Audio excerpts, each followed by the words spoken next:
इसके पहले वीडियो में हम लोगों ने भक्ति काल पर तुलसीदास जी को पढ़ लिया था। आज हम लोग देखेंगे भक्ति काल के ही महत्वपूर्ण कथन। तो आइए देखते हैं। इसके पहले देख लेते हैं ये प्रेरणादायक पंक्ति। शिक्षा सबसे शक्तिशाली हथियार है। शिक्षा सबसे शक्तिशाली हथियार है जिसे आप दुनिया को बदलने के लिए उपयोग कर सकते हैं। तो इन्हीं पंक्तियों के साथ शुरुआत करते हैं। आइए देखते हैं। भक्ति का जोश होता दक्षिण की ओर धीरे धीरे उत्तर भारत की ओर पहले से ही आ रहा था। राजनीतिक परिवर्तन के कारण शून्य पड़ते हुए जनता के हृदय क्षेत्र में फैलने के लिए पूरा स्थान मिला। ये कथन भक्ति काल के बारे में आचार्य रामचंद्र शुक्ल जी का है। फिर आगे, भक्ति की निष्पत्ति श्रद्धा और प्रेम के योग से होती है। ये भी शुक्ल जी का ही कथन है। इसमें कोई संदेह नहीं कि कबीर ने ठीक मौके पर जनता के उस बड़े भाग को संभाला जो नाथपंथियों के प्रभाव से प्रेम भाव और भक्ति रस से शून्य एवं शुष्क पड़ता जा रहा था। ये आचार्य रामचंद्र शुक्ल जी कहते हैं कबीर के बारे में। फिर आगे है, लेकिन जोर देकर कहना चाहता हूँ कि अगर इस्लाम नहीं आया होता तो भी इस साहित्य का बारहाना वैसा ही होता जैसा आज है। ये हजारी प्रसाद द्विवेदी कहते हैं। तो इसका यहीं से ध्यान रखना है। बारहाना कौन कहाँ है? जहाँ जिस भी पंक्ति में बारहाना वैसा ही होता होगा वो हजारी प्रसाद द्विवेदी का होगा। और ये नाथपंथियों का जो है ये भक्ति रस से शून्य एवं शुष्क पड़ता जा रहा था और उसे ठीक मौके पर कबीर ने संभाला। शुक्ल जी का हो जाएगा। भक्ति और श्रद्धा प्रेम ये शुक्ल जी का है ही है, ये उन्हीं का होगा। फिर इधर है, भक्ति का जोश होता दक्षिण की ओर से धीरे धीरे, तो ये शुक्ल का होगा। ऐसे थोड़ा थोड़ा याद करके 2-4 बार देखेंगे तो अच्छे से याद हो जाएगा। फिर अगला है, बिजली की चमक के समान अचानक समस्त पुराने धार्मिक मतों के अंधकार के ऊपर एक नई बात दिखाई दी। कोई हिंदू यह नहीं जानता कि बात कहाँ से आई और कोई भी इसके प्रादुर्भाव का कारण निश्चित नहीं कर सकता। तो बिजली की चमक, ग्रेयर्शन, ऐसे ध्यान रख लेना है। बिजली गिरती है ऐसे भी कर लोगे तो भी जहाँ बिजली की चमक के समान अचानक आएगा तो ग्रेयर्शन हो जाएगा। बारहाना हजारी होंगे।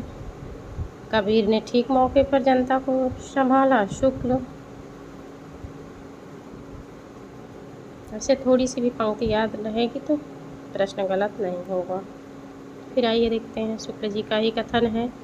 कबीर ने अपनी झाड़ फटकार के द्वारा हिंदुओं और मुसलमानों के कट्टरपन को दूर करने का जो प्रयास किया वह अधिकतर चिढ़ाने वाला सिद्ध हुआ, हृदय का स्पर्श करने वाला नहीं। तो ये कट्टरपन, झाड़ फटकार, चिढ़ाने वाला, ये सब कबीर के बारे में कौन कह रहा है? शुक्ल जी कह रहे हैं। फिर आगे है, बुद्ध देव के बाद भारत का सर्वाधिक बड़े लोकनायक कौन है? तो तुलसीदास हैं। ये ग्रियर्सन कहते हैं। फिर आगे है, भारत का लोकनायक वही हो सकता है जो समन्वय करने का अपार धैर्य लेकर आया हो। तो ये समन्वय करने का अपार धैर्य कौन कह रहा है? हजारी प्रसाद द्विवेदी कह रहे हैं। बुद्ध ग्रियर्सन, ऐसे याद कर लेना है कि बुद्ध ग्रियर्सन, बुद्ध गिर गए, ऐसे भी कर लेंगे तो भी आ जाएगा। और जहाँ लोकनायक, अपार धैर्य, वो हजारी का हो जाएगा। इसमें भी लोकनायक है पर पहले ही बुद्ध देव के बाद भारत के सर्वाधिक बड़े लोकनायक तुलसीदास हैं, तो बुद्ध के बाद तुलसी को कौन मान रहा है? तो ग्रियर्सन मान रहे हैं। फिर भारत का लोकनायक वही हो सकता है जो समन्वय का अपार धैर्य लेकर आया हो, हजारी प्रसाद द्विवेदी कह रहे हैं। फिर आगे फिर ग्रियर्सन का ही है, भक्ति आंदोलन किसकी देन है? ईसाइयत की। तो ईसाइयत की देन ग्रियर्सन, ये भी ग्रियर्सन का ही है। अब आगे देखते हैं, फिर वही रिपीटेड हो गया है, बिजली की चमक के समान अचानक समस्त। ये देखिए ध्यान देना है यहाँ, क्योंकि बिजली एक ही है, दोनों रिपीट प्रश्न हो गया है। बिजली के चमक के समान अचानक समस्त पुराने धार्मिक मतों के अंधकार के ऊपर एक नई बात दिखाई दी। कोई हिंदू यह नहीं जानता था कि यह बात कहाँ से आई, और कोई भी इसके प्रादुर्भाव का कारण निश्चित नहीं कर सकता था। ग्रियर्सन का ये प्रश्न रिपीटेड है। जितनी बार पढ़ेंगे अभ्यास उतना ही अच्छा होगा। करत करत अभ्यास के जड़ मत हो कि सुजान। तो आपको आ रहा होगा बहुत अच्छी बात है, नहीं आ रहा होगा तो नए प्रश्नों से आपकी मुलाकात हो जाएगी, और जिनको पहले से आ रहा है उनका रिवीजन हो जाएगा, तो दोनों तरीके से फ़ायदा है। आगे देखते हैं, अपने पौरुष से हताश जाति के लिए भगवान की शक्ति और करुणा की ओर ध्यान ले जाने के अतिरिक्त दूसरा मार्ग ही क्या था? अब पौरुष से हताश जाति, शुक्ल कह रहे हैं कि अपने पौरुष से हताश जाति के लिए भगवान की भक्ति और करुणा की ओर ध्यान ले जाने के अतिरिक्त दूसरा मार्ग ही क्या है? ये शुक्ल जी कह रहे हैं। फिर देखते हैं, जिस प्रकार रामचरितमानस का गान करने वाले भक्त कवियों में गोस्वामी तुलसीदास का सर्वश्रेष्ठ स्थान है, उसी प्रकार कृष्णचरित गाने वाले भक्त कवियों में सूरदास का महत्वपूर्ण स्थान है। वास्तव में ये दोनों हिंदी काव्य गगन के सूर्य और चंद्र हैं। तो हमें यही ध्यान रखना है कि हिंदी काव्य गगन के सूर्य और चंद्र कौन है? तो ये कथन शुक्ल का है, जो तुलसी और सूरदास के बारे में कहा गया है।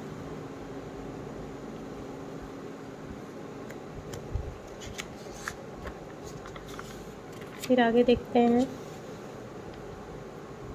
सूरदास की कविता में हम विश्वव्यापी राग सुनते हैं।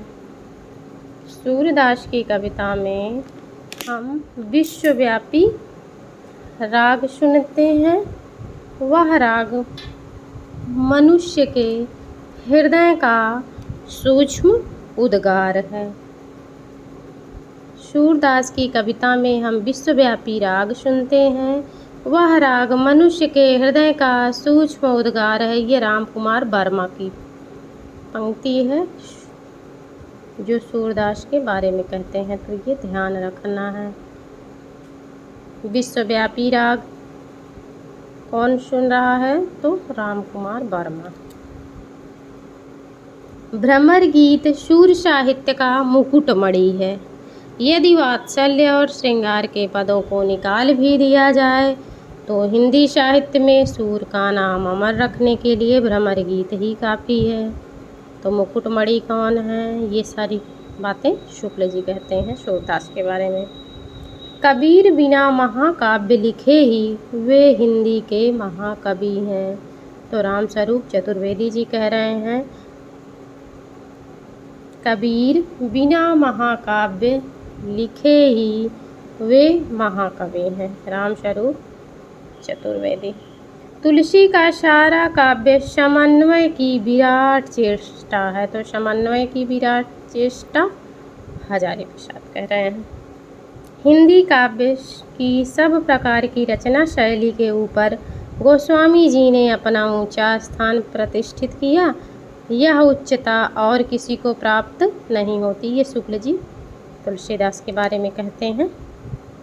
तुलसी का रामचरितमानस लोक से, शास्त्र का, संस्कृत से, भाषा का, सगुण से, निर्गुण का, ज्ञान से, भक्ति का, शैव से, वैष्णव का, ब्राह्मण से, शूद्र का, पंडित से, मूर्ख का, गृहस्थ से, वैराग्य का समन्वय है।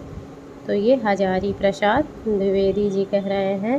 तुलसी का रामचरितमानस, लोक से शास्त्र का, संस्कृत से भाषा का, सगुण से निर्गुण का, ज्ञान से भक्ति का, शैव से वैष्णव का, ब्राह्मण से शूद्र का, पंडित से मूर्ख का, गृहस्थ से वैराग्य का समन्वय है, ये हजारी प्रसाद कहते हैं।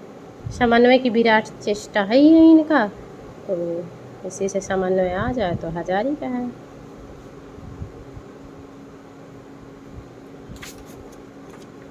अब आगे देखते हैं। वात्सल्य और श्रृंगार के क्षेत्र में जितना अधिक उद्घाटन सूर्य ने अपनी बंद आँखों से किया, उतना किसी और ने नहीं। वात्सल्य और श्रृंगार के क्षेत्रों का जितना अधिक उद्घाटन सूर्य ने अपनी बंद आँखों से किया, उतना किसी और ने नहीं। इन क्षेत्रों का वे कोना कोना जहाँ का है, तो ये कौन कह रहा है? रामचंद्र शुक्ल कह रहे हैं सूरदास के बारे में। वात्सल्य सम्राट इन्हें कहा गया है सूरदास को। कबीर ने निराकार ईश्वर के लिए भारतीय वेदांत का पल्ला पकड़ा, उसी प्रकार भक्ति के लिए सूफियों का प्रेम तत्व लिया और अपना निर्गुण पंथ धूमधाम से निकाला। ये भी शुक्ल जी हैं। जैसे ये प्रश्न बन जाता है कि सूफियों से कबीर ने क्या लिया था, तो प्रेम तत्व लिया था। कर्म के बिना वह लूला लंगड़ा, ज्ञान के बिना अंधा, भक्ति के बिना हृदय विहीन क्या निष्प्राण रहता है, ये शुक्ल जी कहते हैं। फिर वही भक्ति की निष्पत्ति श्रद्धा और प्रेम के योग से होती है, ये शुक्ल जी का है। फिर आगे देख लेते हैं। हजारी प्रसाद का कथन है, मैं इसी रास्ते सोचने का प्रस्ताव करता हूँ।